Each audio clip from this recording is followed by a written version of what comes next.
लागत, लागत की अवधारणा, लागत की अवधारणा, लागत है क्या? एक छोटा सा डेफिनेशन, आगतों पर किया गया व्यय, आगतों पर किया गया व्यय, आगतों पर किया गया व्यय लागत कहलाता है। आगत क्या है? भूमि, श्रम, पूंजी और उद्यम हमारे संसाधन, संसाधन। इन संसाधनों पर हम व्यय किस लिए करेंगे? किसी वस्तु का उत्पादन करने के लिए, किसी वस्तु का उत्पादन करने के लिए। तो किसी वस्तु के उत्पादन पर किया गया व्यय, कारक तथा गैर कारक आगतों पर किया गया व्यय क्या कहलाता है? लागत कहलाता है। तो आगतों पर किया गया व्यय क्या कहलाता है? लागत कहलाता है। वह लागत दो प्रकार का होता है भैया, एक स्पष्ट लागत होता है और एक निहित लागत होता है। स्पष्ट लागत और निहित लागत। अस्पष्ट लागत का मतलब यह है कि जिन कारकों को हम बाजार से भाड़े पर लेते हैं, जिन कारकों को हम बाजार से खरीद लेते हैं, जिन कारकों पर भुगतान करना पड़ता है, जिन कारकों का भुगतान करना पड़ता है, वो स्पष्ट लागत है। निहित लागत वह लागत होता है जो स्वयं स्वामित्व का होता है, जो स्वयं स्वामित्व का होता है, अर्थात अपना खुद का है। एक एग्जांपल के द्वारा समझने का भरपूर प्रयास करें। कल्पना करिए कि हमारी फैक्ट्री है, फैक्ट्री के अंदर जो वर्कर है, वर्कर काम करने वाले जो वर्कर है, वो दिहाड़ी पर आए हुए वर्कर है, यानी उन्हें सैलरी देनी पड़ती है, फिर वेज मजदूरी देनी पड़ती है। तो अगर उन्हें सैलरी मजदूरी दी जा रही है तो वह स्पष्ट लागत है।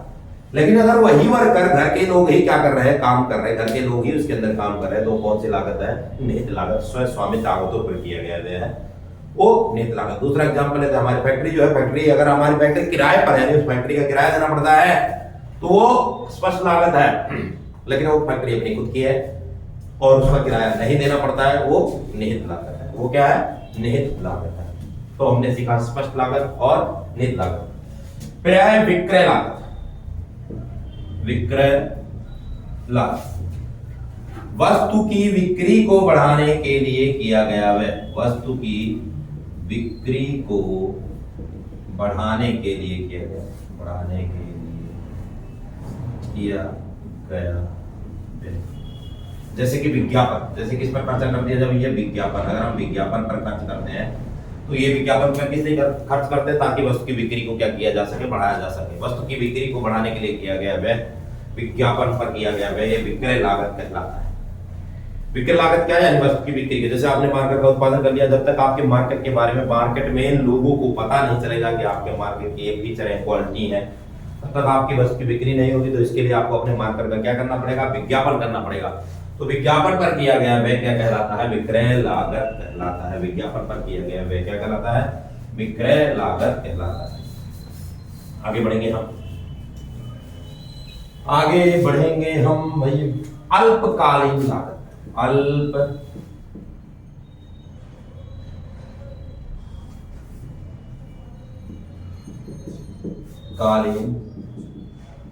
लागत। अल्पकालीन लागत वह लागत है जिसके अंदर कुछ कारक स्थिर है और कुछ कारक परिवर्तनशील। अल्पकालीन लागत वह लागत है जिसके अंदर कुछ कारक स्थिर रहते हैं और कुछ कारक क्या होते हैं? परिवर्तनशील होते हैं। जिसके अंदर सिखाया गया है कि टीसी बराबर में क्या है? टीएफसी जमा में टीबीसी, यानी जो कुल लागत है, कुल बंधी लागत और कुल परिवर्ती लागत के जोड़ के क्या होता है? बराबर। कुल लागत जो है वो कुल बंधी लागत और कुल परिवर्ती लागत के जोड़ के क्या होता है? बराबर होता है। कुल लागत जो है कुल बंधी लागत और कुल परिवर्ती लागत के जोड़ के बराबर होता है। टीएफसी है क्या? कुल बंधी लागत। बंधी लागत वह लागत होती है, बंधी लागत यानी fix cost, total fix cost वह कॉस्ट होती है बंधी लागत जिसका उत्पादन में परिवर्तन होने से लागत में कोई परिवर्तन नहीं होता है। अर्थात जब आप 0 इकाई का उत्पादन कर रहे हैं, क्वांटिटी आपकी 0 तो भी लागत 10 की है, 1 इकाई का है तो भी 10 की है, 2 इकाई का है तो भी 10 की है, 3 इकाई का है तो भी 10 की है, 4 इकाई का है तो भी 10 की है। यानी आपका उत्पादन में परिवर्तन होने से लागत में कोई चेंज नहीं हो रहा है। इसका ग्राफ जो बनता है वो x अक्ष के समानांतर बनता है, x अक्ष के समानांतर बनता है। ठीक है, ये बंधी लागत है।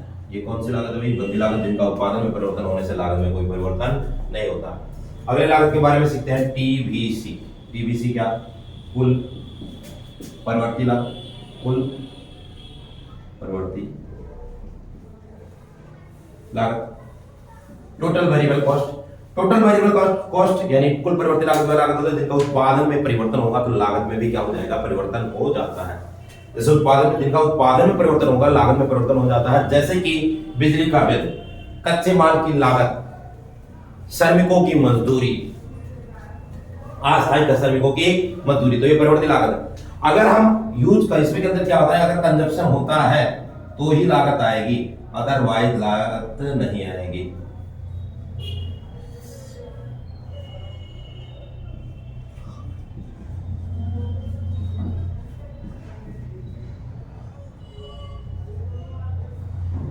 इसमें क्या होता है, परिवर्तित लागत में जैसे जैसे आपके उत्पादन की इकाइयां बढ़ती जाती है, लागत क्या होती जाती है, बढ़ती जाती है। इसका ग्राफ जो होता है, इसका ग्राफ टीवीसी का जो ग्राफ होता है वो कुछ इस प्रकार से, टीवीसी जो जीरो से शुरू होता है, जीरो से शुरू होता है, जीरो से शुरू होकर के क्या करता है, ऊपर की तरफ जाता है। यानी जैसे जैसे उत्पादन की इकाइयां बढ़ती जाती है, लागत भी क्या होता जाता है, बढ़ता जाता है। ये परिवर्तित लागत हमने सीखा, बंदी लागत और परिवर्तित लागत। बंदी लागत जिनका उत्पादन में परिवर्तन होने से लागत में कोई परिवर्तन नहीं, परिवर्तित लागत जिनका उत्पादन में परिवर्तन होने से लागत में क्या हो जाता है, परिवर्तन हो जाता है।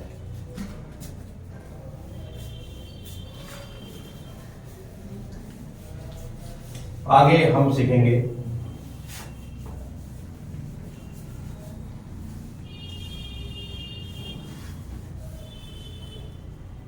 औसत लागत।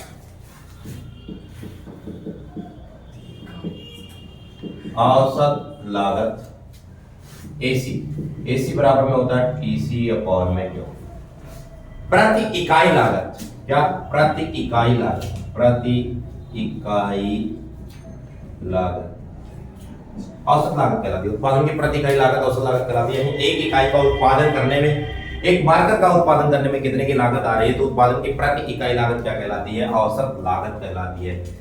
औसत लागत के बदलता परिवर्ती घटक, जिसके अंदर बताया गया है कि एसी जो होता है एएफसी जमा में एबीसी के बराबर होता है। यानी AC the sums of FC and ABC, यानी औसत लागत जो है, औसत बंधी लागत और औसत परिवर्ती लागत के जोड़ के क्या होता है, बराबर होता है। तो औसत लागत है औसत बंधी लागत और औसत परिवर्ती लागत के जोड़ के बराबर होता है। औसत लागत, औसत बंधी लागत और औसत परिवर्ती लागत के जोड़ के क्या होता है, बराबर होता है। अब हम सीखेंगे एएफसी है, एएफसी, एएफसी क्या है, एएफसी, एएफसी, एएफसी बराबर में टीएफसी अपॉन में क्यू, प्रति इकाई क्या बोला जाता है इसे, प्रति इकाई बंधी लागत। प्रति इकाई बंधी लागत औसत बंधी लागत कहलाती है। प्रति इकाई बंधी लागत औसत बंधी लागत कहलाती है। प्रति इकाई बंधी लागत औसत बंधी लागत कहलाती है। अगर हम इसके ग्राफ की बात करें तो इसका ग्राफ रेक्टेंगुलर हाइपरबोला, ऐसे कंटिन्यूअसली एएफसी रेक्टेंगुलर हाइपरबोला होता है। रेक्टेंगुलर हाइपरबोला होता है, ऐसा क्यों होता है, क्योंकि उत्पादन के प्रत्येक स्तर पर टीएफसी स्थिर रहता है और जैसे जैसे उत्पादन की इकाइयां बढ़ती जाती हैं एएफसी कंटिन्यूअसली लगातार क्या होता जाता है, घटता जाता है। लेकिन कभी भी ये एक्स अक्ष को, कभी भी ये एक्स अक्ष को छुएगा नहीं, कभी भी एक्स अक्ष को छुएगा नहीं, अर्थात कभी भी जीरो नहीं होगा। तो हाइपरबोला एएफसी का जो आकार होता है रेक्टेंगुलर हाइपरबोला होता है। हाइपरबोला रेक्टेंगुलर होता है, क्यों होता है, क्योंकि उत्पादन के प्रत्येक स्तर पर टीएफसी इससे रहता है और जैसे जैसे उत्पादन की इकाइयां बढ़ती जाती है एएफसी कंटिन्यूअसली लगातार क्या होता जाता है, घटता जाता है, लेकिन कभी भी एक्स अक्ष को छुएगा नहीं। ये हमने सीखा एएफसी, एएफसी, एएफसी। अब आगे सीखेंगे भाई एबीसी, एबीसी, टीबीसी अपॉन में क्या होता है, क्यों, प्रति इकाई, क्या, प्रति इकाई प्रवृत्ति लागत है, प्रति इकाई परिवर्ती लागत औसत परिवर्ती लागत कहलाती है। प्रति इकाई परिवर्ती लागत औसत परिवर्ती लागत कहलाती है। इसका जो ग्राफ बनता है, इसका जो ग्राफ बनता है वो यू आकार का बनता है। कौन से आकार का बनता है, यू आकार का बनता है। एबीसी का जो ग्राफ बनता है कौन से आकार का बनता है, यू आकार का बनता है। एबीसी का आकार यू आकार होता है। यू आकार का क्यों होता है, परिवर्ती अनुपात के नियम के कारण, परिवर्ती अनुपात के नियम के कारण क्या होता है, ये यू आकार का होता है। प्रवर्ती अनुपात के नियम के कारण कौन से आकार का होता है, यू आकार का होता है। प्रवर्ती अनुपात के नियम के कारण क्या होता है, यू आकार का होता है। एबीसी, उत्पादन की प्रति इकाई प्रवृत्ति लागत औसत प्रवृत्ति लागत कहलाती है। इसका आकार यू आकार का होता है। और यू आकार का क्यों होता है? प्रवृत्ति अनुपात के नियम के कारण क्या होता है? ये यू आकार का होता है। जो हमने सीखा औसत लागत प्रति इकाई लागत औसत लागत कहलाती है। उसके बाद सीखा हमने औसत बंदी लागत प्रति इकाई बंदी लागत औसत बंदी लागत कहलाती है। उसके बाद सीखा हमने औसत परिवर्ती लागत प्रति इकाई परिवर्ती लागत औसत परिवर्ती लागत कहलाती है। आगे हम सीखेंगे सीमांत लागत। सीमांत लागत क्या होती है? एक अतिरिक्त इकाई का उत्पादन करने से कुल लागत में होने वाला अंतर सीमांत लागत कहलाता है। एक अतिरिक्त इकाई का उत्पादन करने से कुल लागत में होना सीमांत लागत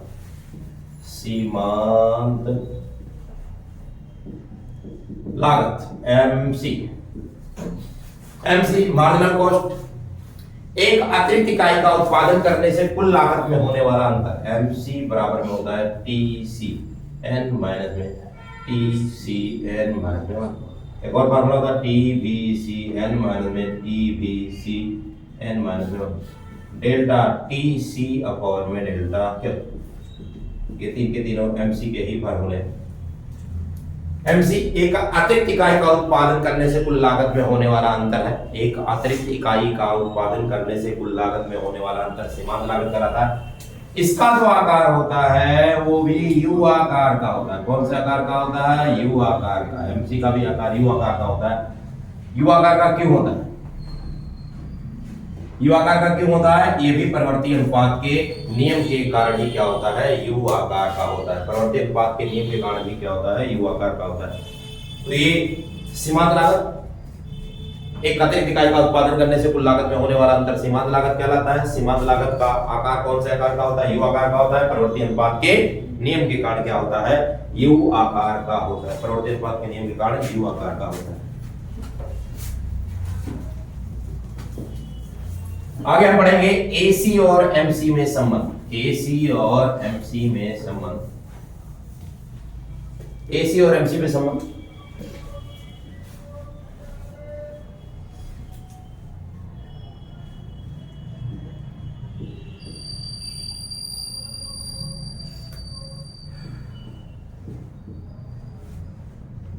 एसी और एमसी में संबंध।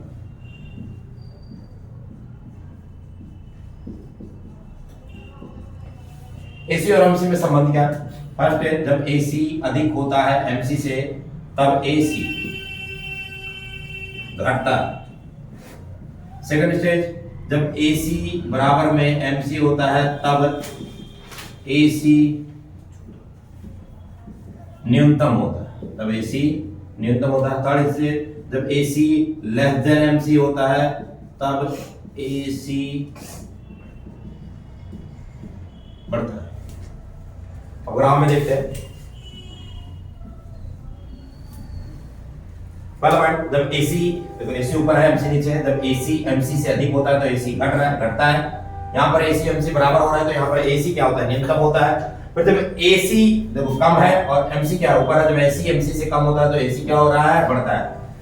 जब एसी एमसी से अधिक होता है तो एसी घटता है। जब एसी एमसी बराबर होते हैं तब एसी न्यूनतम होता है। जब एसी एमसी से कम होता है तब एसी क्या होता है? बढ़ता है। एक और ग्राफ है, ये है एसी और एमसी में संबंध। Relation between AC and MC. AC और एमसी में संबंध। एसी और एमसी में संबंध। आगे हम पढ़ेंगे टीसी और एमसी में संबंध। टीसी और एमसी में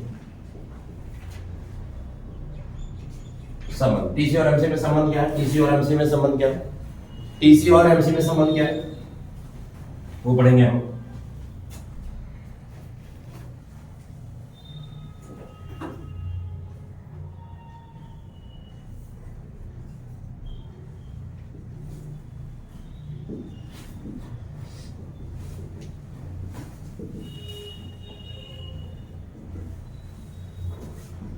टीसी और एमसी में संबंध। टीसी और एमसी में संबंध। जब एमसी घटता है, जब एमसी घटता है तो टीसी घटती दर से बढ़ता है। जब एमसी घटता है तब टीसी घटती दर से बढ़ता है। जब एमसी न्यूनतम होता है तो टीसी घटती दर से बढ़ना बंद करके बढ़ती दर से बढ़ता है। जब एमसी न्यूनतम होता है तो टीसी घटती दर से बढ़ना बंद करके बढ़ती दर से बढ़ता है। पर जब एमसी बढ़ता है, जब एमसी बढ़ता है। जब एमसी बढ़ता है तो टीसी बढ़ती दर से क्या होता है, बढ़ता है। ये हमने पढ़ा है टीसी और एमसी में संबंध। एमसी घटता है तो टीसी घटती दर से बढ़ता है। जब एमसी न्यूनतम होता है तो टीसी घटती दर से बढ़ना बंद करके बढ़ती दर से बढ़ता है। जब एमसी बढ़ता है तो टीसी बढ़ती दर से बढ़ता है।